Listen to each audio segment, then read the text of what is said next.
we're going to replace a battery on an iPhone 4 and 4S.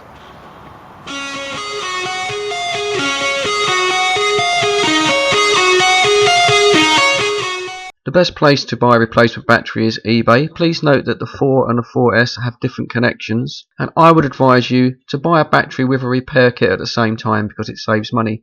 If your battery comes without a repair kit, then repair kits are available very cheap on eBay for about £1, $1, €1.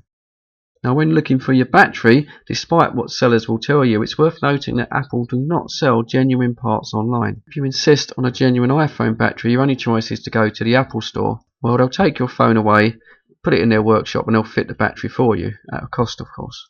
Right, let's get started with changing this battery. Now before you start, it's worth noting that there is no actual phone storage on the battery itself. That's all done on the internal memory. So you'll be absolutely fine disconnecting your battery. You won't lose any apps, pictures or videos. But if you feel worried about that, I recommend you do an iTunes backup, which I showed you the process on a previous video. So go and check that out. I'll put up a pop-up link now. So allow plenty of time for this and find yourself a nice bright area to work. Put down a couple of cloths or a towel or something, and try not to work on a hard surface, because if you do drop these screws you don't want them bouncing on the floor. So step 1 is to remove the 2 posi screws from the bottom of your iPhone. Now if your phone has been repaired before, you might find that these have been replaced with small phillips screws. You'll find the correct posi driver in your iPhone tool bag, but make sure you get the right one. You don't want to round these off. So put these screws in a safe place so we can put them back later. Right, just take your iPhone with the camera facing away from you, put your 2 thumbs on the back plate and push forward, and you'll feel a click, and then you can remove the back of the phone. You should now be able to see the small silver plate with the 2 screws.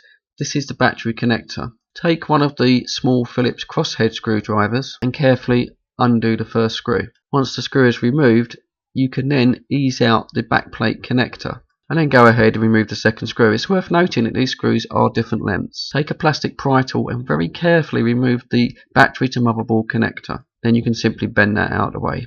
Next we're going to remove the battery itself. So take that plastic pry bar again, and then working from the edge of the phone, carefully just go along and gently ease the battery up. If the battery's not come out before, it's going to be stuck down with some adhesive, so go careful here. You should feel the adhesive start to give, and then you can get your fingers in and just hinge the battery up. Just take your time, don't rush it, you don't want to split the battery.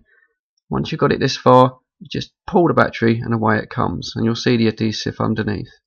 So now we can go ahead and fit our new battery. It might come with adhesive pads in the pack, it might not. To be honest, you don't really need them in the phone, it isn't going to go anywhere. So just gently push in the new battery. Carefully line up and push down the battery to motherboard connector. Once again, take your time on this, don't rush it. You'll feel it click into place.